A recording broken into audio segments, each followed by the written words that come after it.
Haleluya. Amin. Shalom. Siapa suka cita buat Tuhan? Haleluya. Saya bilang waktu sendiri. Kita merasa bangga punya Allah seperti Dia. Dan selalu menyenangkan kita. Haleluya.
kami, Engkau selalu menyediakan yang terbaik dan terindah untuk hidup kami.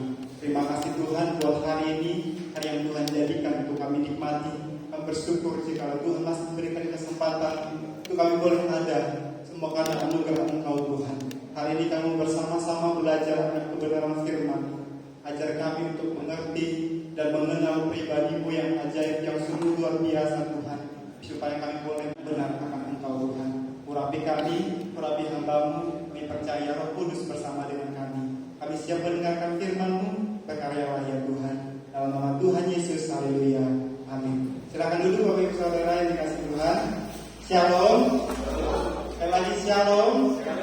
Ya, puji Tuhan jika malam hari ini kita boleh berkumpul bersama di ibadah pada sore hari ini. Semua karena anugerah daripada Tuhan. Beberapa hari yang lalu ketika saya pulang kerja dari tokonya pengantin, saya biasa lewat di daerah persawahan. Saya melihat ada begitu banyak bapak-bapak, anak-anak muda dan anak-anak. Mereka sedang asik bermain layang-layangan. Bermain layang-layangan di daerah persawahan karena tempatnya lumayan enak, lapang untuk bisa bermain layang-layangan. Jadi itu dia tempat yang biasa pada sore hari orang-orang untuk kalau main layang-layangan. Setelah 50 meter dari tempat saya melihat orang main layang-layangan tadi, di depan saya ada 5 orang anak-anak kecil sedang berlari-lari. Mereka berlari-lari dengan pandangan terarah ke atas. Saya bingung mereka lihat apa. Sampai-sampai tidak memperhatikan jalan, gak peduli lagi ada orang yang lewat pakai kendaraan motor atau mobil, gak takut jatuh ataupun masuk sungai karena di pinggirnya ada sungai. Mereka fokus lihat ke atas sambil berlari. Saya penasaran mereka lihat apa sebenarnya. Jadi saya bersyukur sebentar. Ternyata mereka mengejar layang-layangan yang jatuh. Karena sebelumnya tadi bapak-bapak yang saya temui mereka saling asik-asik beradu layang-layangan. Sampai-sampai putus terus dikejar sama anak-anak kecil itu. Jadi saya melihat itu permainan yang cukup asik, tapi jangan sampai kita coba ya. Di situ bodoh saya lihat ada peraturan pemerintah untuk dilarang bermain layang-layangan di daerah aliran listrik. Tali listrik soalnya itu mengganggu. Kadang juga ada yang putus listrik hanya karena layang-layangan yang banyak talinya. Jadi hari ini saya mengajak kita semua untuk belajar bersama kebenaran firman Tuhan. Yang saya beri tema hidup di bawah kendali Tuhan. Kita buka kebenaran firman Tuhan kita dalam Mazmur pasal yang ke-37 ayat 23 sampai dengan 34. Mazmur 37 ayat 23 sampai 34. Kita akan baca secara bergantian. Saat yang pertama Bapak Ibu Saudara ayat yang ke-24 sampai seterusnya sampai kita selesai membaca kebenaran firman Tuhan ini. Mazmur pasal yang ke-37 ayat yang ke-23. Tuhan menetapkan langkah-langkah orang yang hidupnya berkenan kepadanya. 24.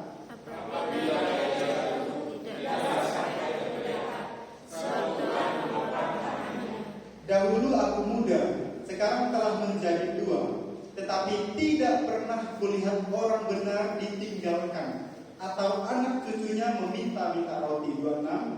Tiap hari dia harus bersaksikan dan diberinya zaman, dan anak cucunya menjadi dekat. Jauhilah yang jahat dan lakukanlah yang baik, maka engkau akan tetap tinggal untuk selama-lamanya. 28. Sebab Tuhan mencintai hukum, dan Ia tidak meninggalkan orang-orang yang dikasihinya sampai selama-lamanya. Mereka akan terpelihara, tetapi anak cucu orang-orang fasik akan dihinakan. Orang-orang benar akan mewarisi negeri dan tinggal di sana senantiasa. 30. Mulut orang benar mengucapkan hikmat, dan tidak menangkapkan hukum. Taurat Allahnya ada di dalam hatinya, langkah-langkahnya tidak goyah. 32. Orang fasik menintai yang benar dan berpikir membunuhnya. Tuhan tidak menyerahkan orang benar itu ke dalam tangannya. Ia tidak membiarkannya dinyatakan fasik pada waktu diadili. 34 kita baca bersama-sama.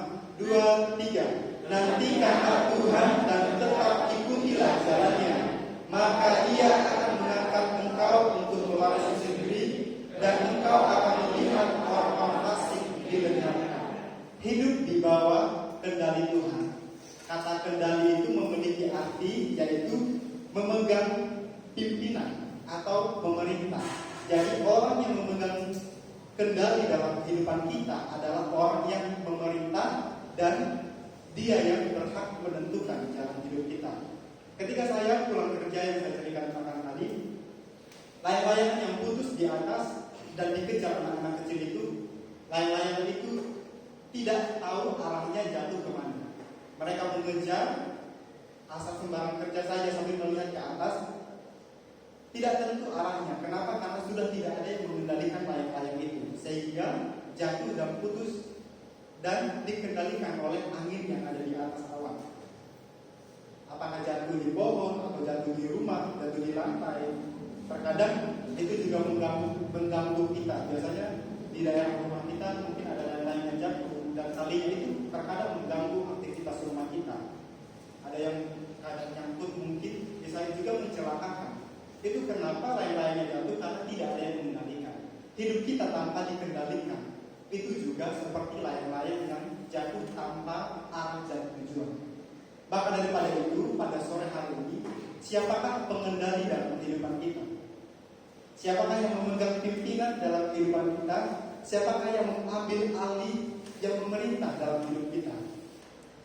Itu adalah penting untuk kita ketahui. Ada 3 individu yang ingin mengendalikan hidup kita.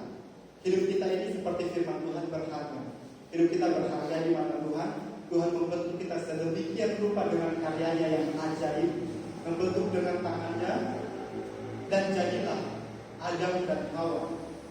Dan kita adalah keturunannya sampai sekarang. Semua kita di sini itu semua karena Tuhan. Mazmur mengatakan bahwa kejadian kita dahsyat dan ajaib. Maka itulah yang membuat 3 individu ini tertarik, ingin mengendalikan hidup kita. Yang pertama itu ialah, kita tahu si iblis. Ketika manusia jatuh ke dalam dosa, sebelum manusia jatuh ke dalam dosa, penyebab utamanya ialah iblis. Memang semuanya didasarkan dari pengambilan keputusan adalah dari Adam yang mau mengikuti, tapi tetap kalau tidak ada yang mempengaruhi, pasti tidak akan terjadi yang namanya kejatuhan ke dalam dosa. Hal itu terjadi kenapa? Karena iblis ingin mengambil kendali dalam kehidupan kita, mengambil kendali dalam kehidupan manusia, sehingga manusia tunduk pada apa yang iblis mau, bukan apa yang Allah mau. Dalam 1 Petrus 5 ayat 8, mari kita buka bersama-sama.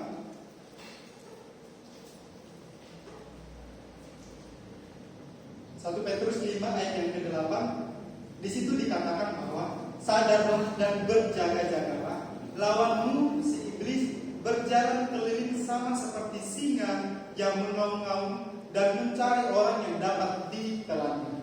Jadi pekerjaan iblis ialah mencari orang yang dapat ditelannya. Orang di sini tentunya adalah orang-orang yang percaya kepada Tuhan, manusia, bukan binatang ataupun apapun itu, tapi kita yang adalah ciptaan Tuhan yang paling mulia. Itulah yang diincar. Maka dikatakan di sini Petrus menasihatkan untuk setiap orang itu harus berjaga-jaga. Bagaimana caranya supaya berjaga-jaga?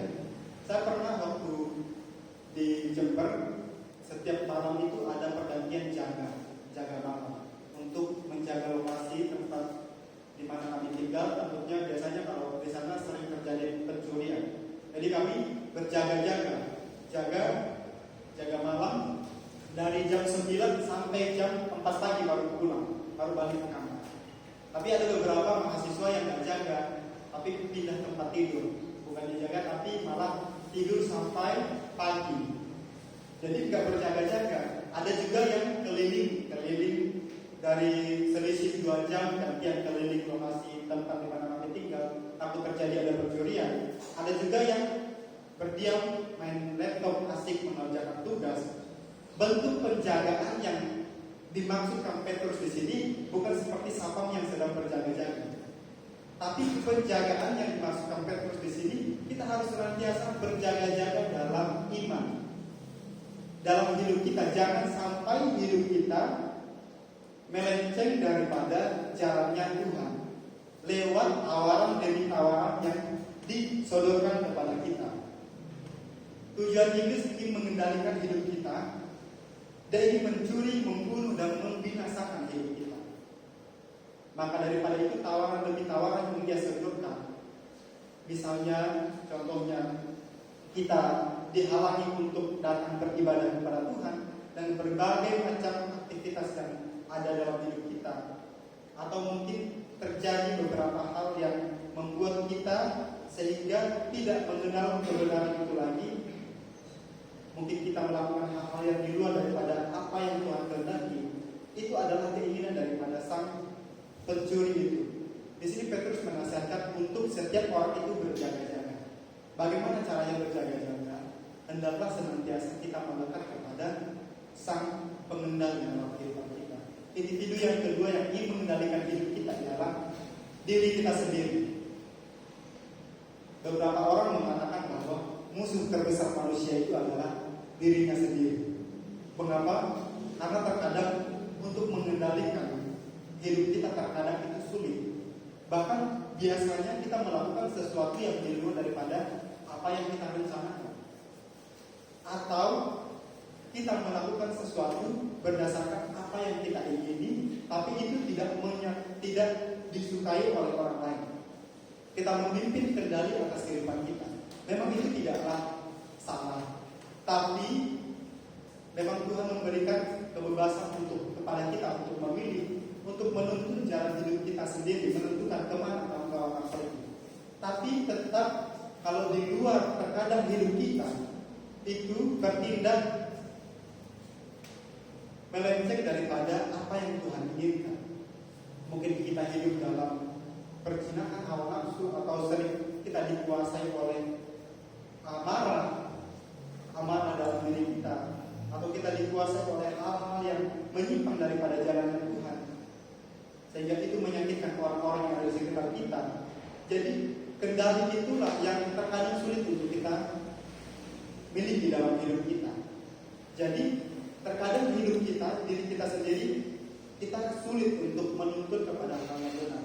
Aku mau lakukan ini, tapi kenapa bukan ini yang aku lakukan seperti yang Rasul Paulus katakan? Aku ingin melakukan yang benar, tapi kenapa bukan yang benar yang aku lakukan? Malah hal yang buruk. Aku ingin membahagiakan keluargaku, tapi kok kenapa aku melakukan hal ini yang berdampak akhirnya aku bukan membahagiakan mereka, bahkan mungkin menyakitkan perasaan mereka. Hal-hal itulah yang berasal daripada di luar daripada kendali kita. Tapi sebenarnya kita mampu mengendalikannya. Cuma kitanya saja yang kurang pengetahuan yang benar bagaimana cara mengendalikannya. Dan individu yang ketiga ialah Tuhan. Tuhan ingin menuntun hidup kita ke jalan yang ditentukan oleh-Nya. Seperti yang dikatakan dalam firman Tuhan tadi yang barusan kita baca, bahwa Tuhan senantiasa ingin supaya kita hidup berkenan kepada-Nya. Dalam Mazmur tadi 37 ayat yang ke-23, Tuhan menetapkan langkah-langkah orang yang hidupnya berkenan kepada-Nya. Hidup yang ditetapkan oleh Tuhan berarti hidup yang dituntun dan dikendalikan oleh Tuhan. Tapi bukan berarti tanpa ada persetujuan daripada kita. Kita ini bukanlah robot-robotnya Tuhan yang hanya ikut apa yang Tuhan inginkan, tapi semuanya didasarkan pada keputusan kita. Mau ikut atau tidak. Mengikut Yesus keputusanku, kata pujian. Kalau keputusanku berarti berdasarkan dari pertimbangan yang benar. Tuhan ingin mengendalikan hidup kita, menuntun kita kepada kemenangan, keberhasilan, ketenangan, damai sejahtera, kebahagiaan, sukacita yang indah yang kita miliki di dunia maupun di surga nantinya. Dia ingin kita menerima warisan kerajaan surga, keselamatan yang kekal yang Tuhan ingin setiap orang percaya itu miliki dalam dirinya. Itu yang Tuhan mau, yang Tuhan ingin berikan kepada manusia. Karena kita adalah ciptaan Tuhan yang paling mulia, dan Tuhan mengerjakan hal-hal yang mulia untuk kita semua miliki. Tapi satu syarat kita mau hidup dipimpin oleh Tuhan. Memang itu adalah hal yang tidak mudah, terkadang mungkin bertentangan dengan apa yang kita inginkan, apa yang kita sukai. Tapi sebenarnya itu adalah jalan yang paling terbaik untuk kita miliki. Jadi siapakah pengendali dalam kehidupan kita? Apakah Tuhan, diri sendiri, atau kita dikuasai oleh orang-orang yang sekitar kita, lingkungan kita? Hendaklah hidup kita dikuasai oleh Tuhan. Kalau Tuhan jadi penguasa dalam kehidupan kita, kita percaya kita aman bersamanya. Karena langkah kita ditetapkan oleh Tuhan. Seperti yang pujian tadi katakan bahwa rancangan Tuhan itu selalu damai sejahtera untuk semua orang yang percaya kepadanya. Itu ditetapkan oleh Tuhan. Langkah-langkah kita dituntun oleh Tuhan, seperti kita mungkin berada di kapal tanpa tahu arah kemana, tapi kita mempercayakan tujuan di mana kita akan berhenti itu kepada nakoda yang mengendarai, yang menyupir kapal kehidupan kita yang ada. Hendaklah nakoda itu adalah Tuhan yang menguasai kehidupan kita. Jikalau kita mempercayakan hidup dipimpin oleh Tuhan, hal-hal yang indah kita pasti akan memiliki. Bapak Ibu Saudara yang dikasihi Tuhan, hidup di bawah kendali Tuhan itu adalah impian bagi banyak orang. Hendaklah kita senantiasa menaruh kepercayaan diri kepada pimpinan Tuhan. Lalu ketika kita sudah mempercayakan hidup di bawah kendalinya Tuhan, apa yang harus kita lakukan?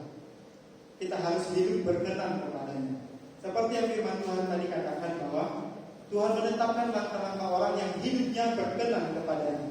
Apabila ia jatuh, tidaklah sampai tergeletak, sebab Tuhan menopang tangannya.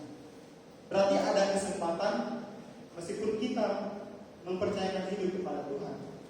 Karena kita masih tinggal di dunia, masalah demi masalah, persoalan pencobaan itu pasti akan kita miliki. Dan yang akan pernah hilang. Selama kita masih ada di dalam dunia ini, semua itu akan kita alami. Tapi Tuhan katakan dalam firman-Nya, di sini dinyatakan bahwa tidak akan jatuh, apabila ia jatuh, gak sampai tergeletak, bangkit lagi. Jatuh, bangkit lagi. Kenapa bisa bangkit? Karena Tuhan yang menopang tangannya. Untuk mengangkatnya yang jatuh, diangkat jadi kuat kembali untuk berdiri. Berjuang kembali di dalam dunia ini sampai kita menerima mahkota kemuliaan daripada Tuhan. Hidup yang berkenan kepada Tuhan adalah hidup yang Tuhan inginkan bagi setiap kita miliki.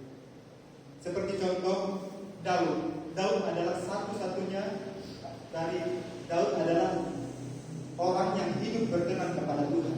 Ada begitu banyak juga tokoh-tokoh Alkitab yang lain seperti yang disampaikan oleh Samuel kemarin, Ayub dan beberapa lainnya, tapi kita akan fokus pada pribadinya Daud. Daud orang yang disukai, hidup berkenan kepada Tuhan meskipun yang pernah melakukan kesalahan, tapi dia jatuh dan bangkit kembali. Kenapa? Karena Tuhan yang menopang tangannya. Daud memiliki kepercayaan yang penuh kepada Tuhan. Ketika ia berperang menghadapi Goliat yang di luar daripada batas kemampuannya, ia mampu kalahkan. Karena apa? Karena ia mengandalkan Tuhan. Ia berpegang kepada Tuhan. Ia percaya kalau Tuhan pasti akan mampu membantunya, menolongnya melewati masa-masa sulit dalam hidupnya. Ketika ia menjadi buronan daripada Saul, hanya karena masalah, dia tidak melakukan apa-apa, tapi karena Saul iri kepada Daud. Daud dikejar-kejar oleh Saul. Saul ingin menginginkan kematian daripada Daud dengan prajurit yang begitu banyak. Dia kerahkan untuk mengejar, mencari di mana keberadaan Daud dan membunuhnya. Dalam kondisi sulit seperti itu menjadi buronan orang, pasti saya percaya hidupnya nggak akan tenang, tidur nggak nyaman, karena takut tiba-tiba datang. Lalu dihadapkan pada kematian. Makannya nggak nyaman, pasti nggak enak, duduk santai nggak enak, karena harus berjaga-jaga. Kenapa? Karena dia diintai oleh orang yang ingin membunuhnya. kondisi sulit seperti itu, Daud tetap mengandalkan Tuhan. Daud tetap berpegang teguh kepada Tuhan. Daud tetap mengikuti apa yang Tuhan inginkan untuk dia lakukan. Daripada itulah, akhirnya Daud mendapat kemenangan. Ketika ia ada kesempatan untuk membunuh Saul, pada waktu Saul sedang di firman Tuhan katakan di situ di dalam 2 Samuel pasal yang ke-24. Di situ Daud membiarkan Saul hidup. 2 Samuel pasal yang ke-24 ayat yang ketiga. Kemudian Saul mengambil 3.000 orang yang terpilih dari seluruh orang Israel, lalu pergi mencari Daud dan orang-orangnya di gunung batu kafir hutan. Ia sampai ke kandang-kandang domba di tepi jalan. Di sana ada gua dan Saul masuk ke dalamnya untuk membuang hajat. Tetapi Daud dan orang-orangnya duduk di bagian belakang gua itu. Lalu berkatalah orang-orangnya kepada Daud, telah tiba hari yang dikatakan Tuhan kepadamu, sesungguhnya aku menyerahkan musuhmu ke dalam tanganmu, maka perbuatlah kepadanya apa yang kau pandang baik. Maka Daud bangun lalu memotong punca jubah Saul dengan diam-diam. Di sini ada kesempatan untuk Daud membunuh Saul dari orang yang mengejar-ngejarnya, yang menginginkan kematiannya. Tapi itu tidak dilakukan oleh Daud. Hal yang luar biasa, meskipun Daud mendapat perlakuan yang tidak enak daripada Saul, tapi Daud tetap mengatakan bahwa ayat yang ke-7, lalu berkatalah ia kepada orang-orangnya, dijauhkan Tuhanlah kiranya daripada untuk melakukan hal yang demikian kepada Tuanku, kepada orang yang diurapi Tuhan, yakni menjamah dia, sebab dialah orang yang diurapi Tuhan. Di sini orang-orangnya Daud itu menyuruh untuk Daud membunuh Saul karena ada kesempatan pada saat itu. Tapi itu tidak dilakukan oleh Daud.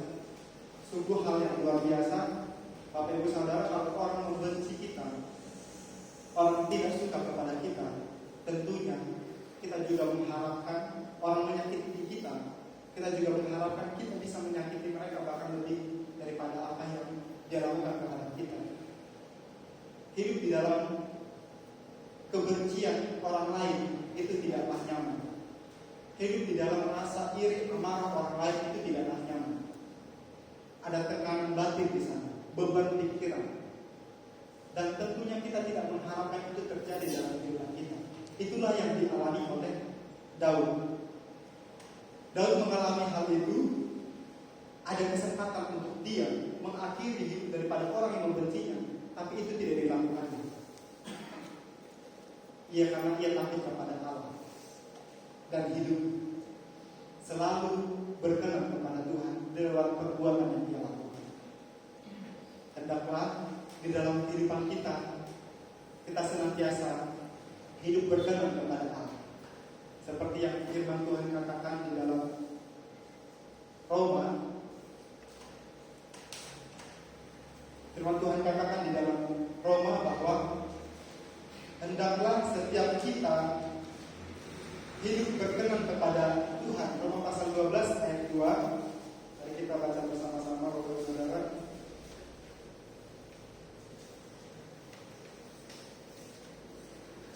Roma pasal yang 12 ayat yang kedua.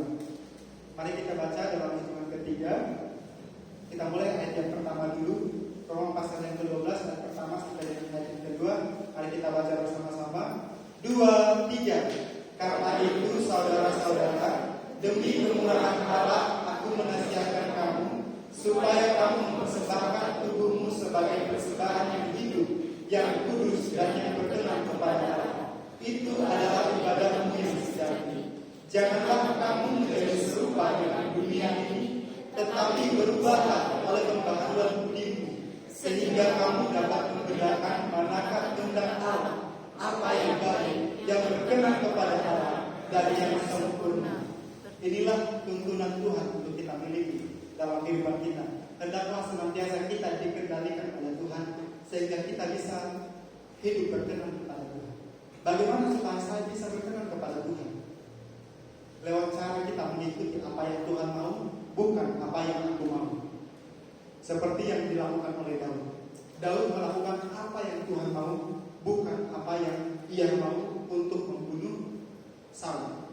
Itulah hebatnya penyangkalan diri yang dilakukan oleh Daud. Untuk kita dapat terkenal kepada Tuhan, kita mengikuti apa yang Tuhan mau dalam kehidupan kita.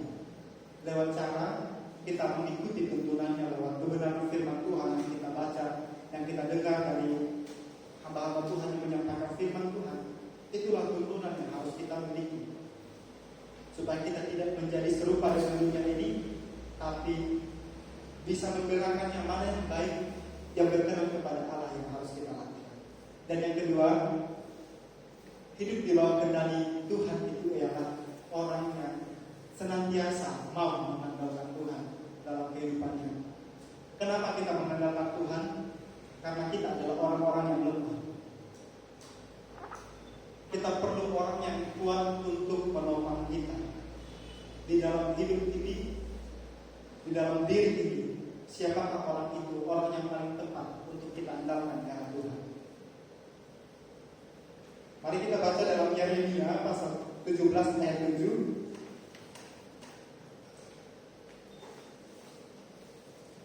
Yeremia pasal 17 ayat yang ke-7 dan 8.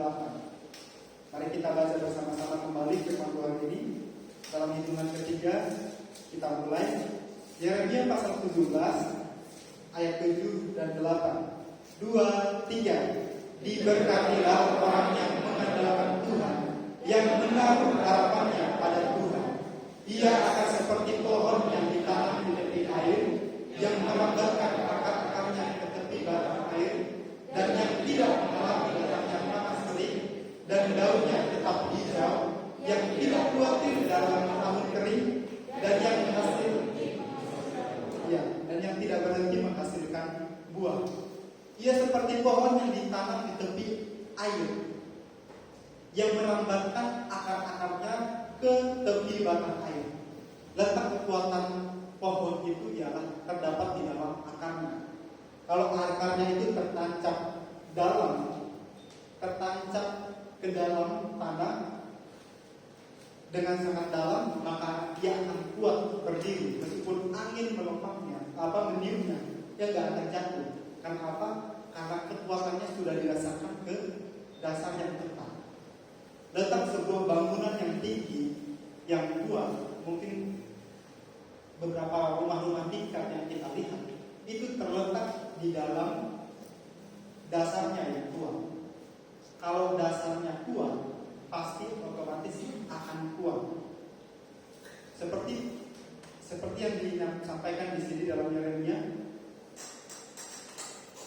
Di situ diamati bahwa seperti pohon yang ditanam di tepi air, yang merambatkan akar-akarnya ke tepi batang air. Merambatkan akar-akar itu bukan berarti tanpa ada tujuan, tapi itu ada mencari makanan. Mencari makanan supaya tetap bisa hidup. Karena ternyata pohon itu menghasilkan makanan lewat akar yang mencari, yang tertancap di dalam tanah. Makanya bisa tumbuh kuat, tumbuh hijau, tumbuh segar, bahkan sampai berbuah. Itu karena akarnya mencari sari-sari makanan yang ada di dalam tanah, lewat air juga yang ada. Jadi di sini ada aktivitas yang dilakukan untuk kita bisa kuat dalam hidup ini. Kita harus mengandalkan Tuhan, bukan hanya mengandalkan Tuhan, tapi kita harus mencari sendiri, mencari firman Tuhan, mencari sumber kekuatan kita, yaitu firman Allah sendiri. Kita bisa kuat melewati semua tantangan hanya oleh karena firman Tuhan. Jangan ketika ada masalah baru mencari Tuhan, membaca kebenaran firman Tuhan, atau mendengarkan firman Tuhan, mencari solusi sendiri. Itu adalah hal yang kurang tepat. Orang lain katakan bahwa beberapa orang katakan bahwa siapkan payung sebelum hujan. Siapkan kekuatan untuk kita menghadapi setiap tantangan dalam kehidupan kita, yaitu lewat kebenaran firman Tuhan.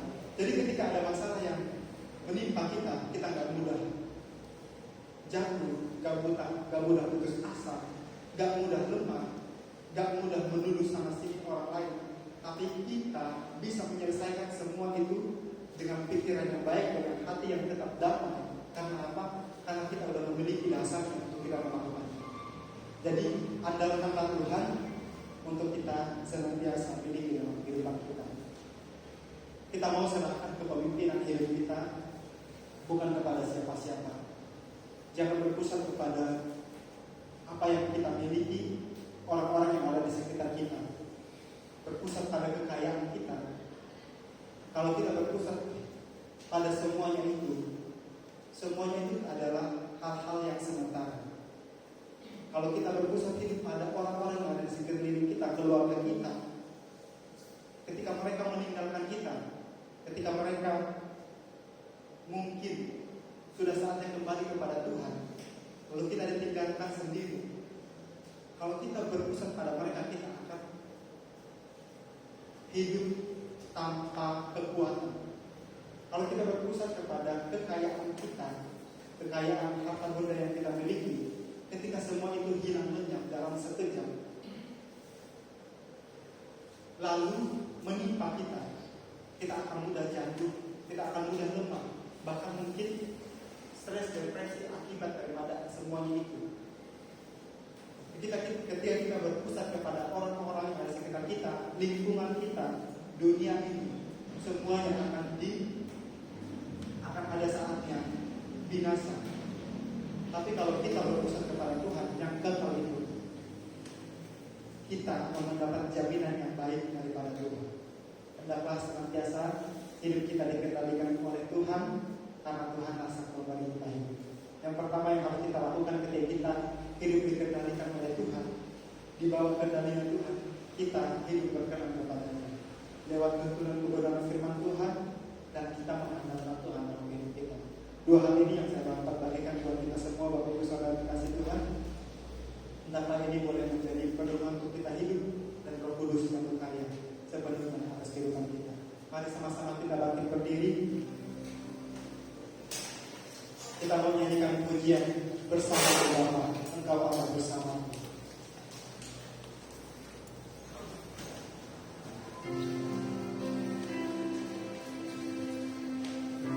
Kami mau menyerahkan kepemimpinan hidup kami Tuhan hanya kepada-Mu. Sebab kekuatan yang pasti hanyalah Engkau Tuhan.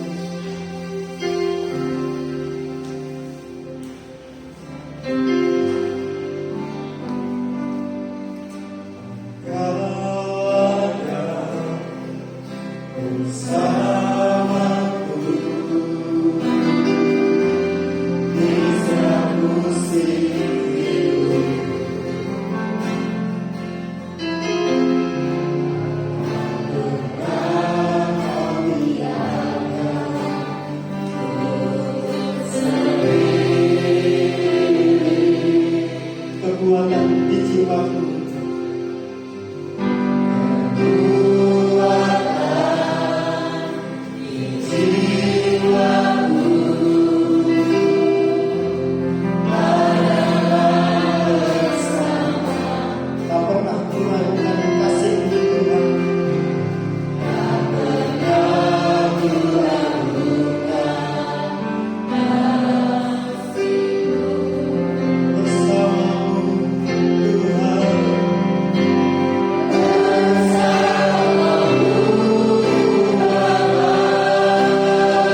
mengatur hidup kami.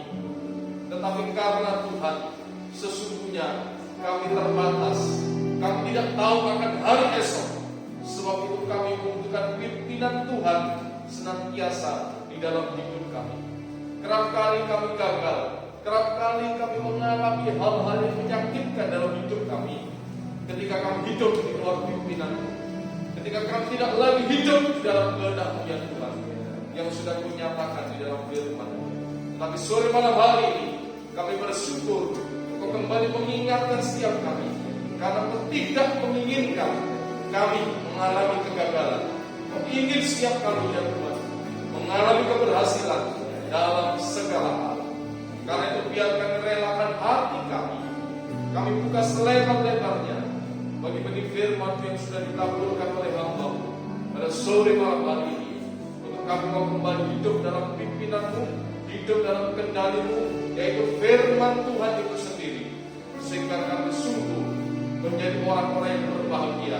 Dan Tuhan yang menetapkan langkah-langkah hidup kami di sepanjang umur kami dalam dunia ini. Terima kasih Bapa Surgawi, Kau berkati setiap umat Tuhan dalam setiap pergumulan tantangan yang mereka hadapi hari-hari ini. Dan mereka percaya seperti Daud yang mengalami Tuhan bukan lagi kata orang, tetapi mengalami cara pribadi. Dan boleh berkata juga, sungguh orang yang langkah hidupnya ditetapkan oleh Tuhan, ia orang yang berbahagia. Tuhan yang menopang, Tuhan yang menguatkan selama-lamanya.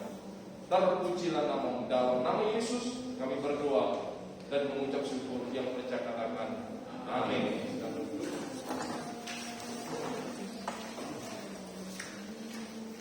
Ada kesempatan untuk kita memberikan persembahan atas berkat yang sudah Tuhan karuniakan sepanjang hidup ini. Hari Kamis depan ibadah raya tetap dimulai jam 5 sore dengan disertai perjamuan kudus. Kita bisa mempersiapkan hati, pikiran kita untuk kita ambil bagian dalam tubuh dan darah Kristus. Kita mengingat karyanya, karya terbesar, pemberian terbesar dari Dia yang tidak dapat dinilai dengan apapun dalam dunia ini. Sementara ibadah yang lain, ibadah remaja, ibadah sekolah minggu tetap ditiadakan, ibadah tatap muka. Kita sudah bisa mengikuti cara online melalui channel gereja GBI Bukit Sion Situbondo. Kita bisa mengingatkan anak-anak saudara untuk beribadah secara online. Kita saling mendoakan satu sama lain. Tetap berdoa untuk bangsa dan negara ini. Jaga kesehatan. Cuaca hari-hari begitu ekstrim, dan kiranya kita benar-benar menjaga diri kita sambil tetap menyerahkan segala sesuatunya kepada Tuhan. Mari kita akan akhiri ibadah kita pada sore malam hari ini. Saya undang saudara kekasih semua kita harus berdiri, kita akan kembali bersyukur.